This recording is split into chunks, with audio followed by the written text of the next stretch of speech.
حضرت علی نے فرمایا تھا حضرت فاطمہ کو دفن کرنے کے بعد لکل اجتماع من خلیلین فرقۃ وکل الذی قبل الممات قلیل. آج فاطمہ کو دفن کرنے کے بعد مجھ پر یہ بات کھل گئی ہے، کوئی کسی کا ساتھ نہیں دے سکتا، کوئی سدا سلامت نہیں رہ سکتے. ایسی حسین جوڑی بھی آج بکھر گئی. ایسا حسین جوڑا کوئی دنیا میں کہاں سے لائے گا؟ ایسا جمال کوئی کہاں سے لائے گا؟ ایسی جوڑی کوئی کہاں سے لائے گا؟ علی و فاطمہ کی جوڑی کوئی دکھائے تو صحیح، کوئی نبیوں کے بعد کوئی ایسی جوڑی بنی ہو. لیکن آج یہ جوڑی ٹوٹ گئی. 24 سال کی عمر میں فاطمہ جدائی دے گئی، 24 برس کی عمر میں جدائی دے کے جا رہی. ہاں لیکن بھائی ان کا تو مرنا بھی زندگی تھا. پانی کے لیے اپنے خادمہ سے فرمایا میرے غسل کا پانی رکھو.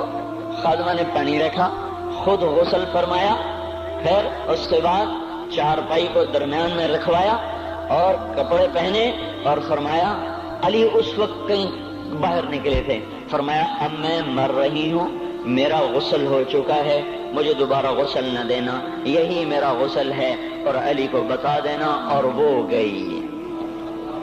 ہاں آپ نے کہا تھا حضرت فاطمہ سے میں جا رہا ہوں، وہ رونے لگی. پھر آپ نے پھر کان میں کہا نہیں نہیں تو غم نہ کر، سب سے پہلے تو ہی مجھ سے آ کے ملے گی. پھر وہ ہنسنے لگی. حضرت عائشہ رضی اللہ عنہا دیکھ رہی تھی، پہلے روئی پھر ہنسی. تو کہا یہ کیا بات ہوئی؟ کہا مجھے میرے باپ نے کہا میں جا رہا ہوں تو مجھے رونا آیا.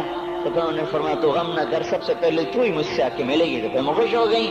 باپ کے جانے کے صرف 6 مہینے کے بعد ابا سے ملاقات ہو گئی. تو حضرت علی فرما رہے ہیں آج دیکھو دیکھو ان افتقادی فاطمہ بعد احمد دلیل علی اللہ یدوم خلیل. آؤ آؤ دیکھو دیکھو میں نے انہی ہاتھوں سے محمد مصطفیٰ کو قبر میں اتارا تھا، آج انہی ہاتھوں سے میں نے فاطمہ کو اتار دیا. آج مجھ سے کہ دنیا کا دھوکہ کھل گیا ہے، مجھے پتہ چل گیا ہے کہ یہاں کوئی دوستی سلامت نہیں رہ سکتی، کوئی گھر آباد نہیں رہ سکتا. کل بیت وان طالت سلامتها یوم ستدرکها النکباء والحباب.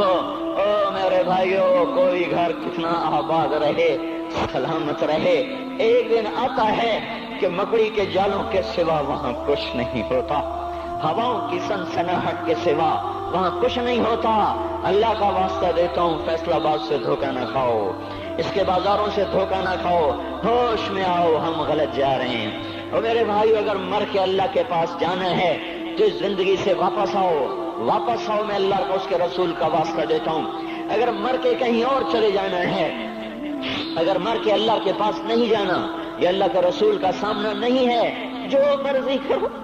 پھر ہم بھی چھوڑیں، اب ہمیں بھی کوئی سمجھاؤ. ہم کیوں بول بول کے گلے کی ایک ایک رگ میں درد اتار بیٹھے؟ گھر چھوڑ چھوڑ چھوڑ چھوڑ سارا وجود ہڈیوں میں درد اتر گیا ہے. تو کوئی ہمیں بھی راستہ بتاؤ کہ یہ راستہ ہے، اس پہ موج میلہ بھی ہوگا، اللہ بھی نہیں ملے گا.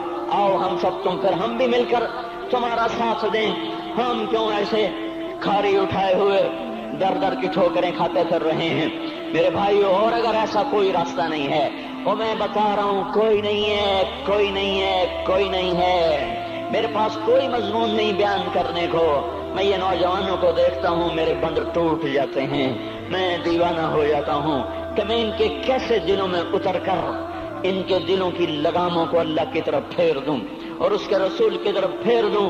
یہ جب گانے بجانے میں ڈوبتے ہیں، جب یہ رقص گاہوں کو چلتے ہیں، جب یہ تاجر غلط تولتے ہیں، اور جب یہ بینک سے قرضے لے کر لمبے لمبے نظام بناتے ہیں، پرائز بانڈ خرید کر دعائیں مانگتے ہیں اللہ میرا بانڈ نکل آئے.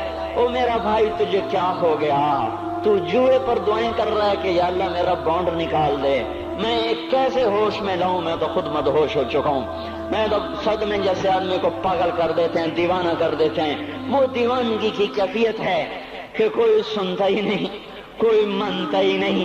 4 دن کے تھوڑی دیر کے لیے ہائے ہائے کرتے ہیں، پھر وہی ڈگر، وہی راہیں، وہی غفلت، وہی صبحیں، وہی شامیں.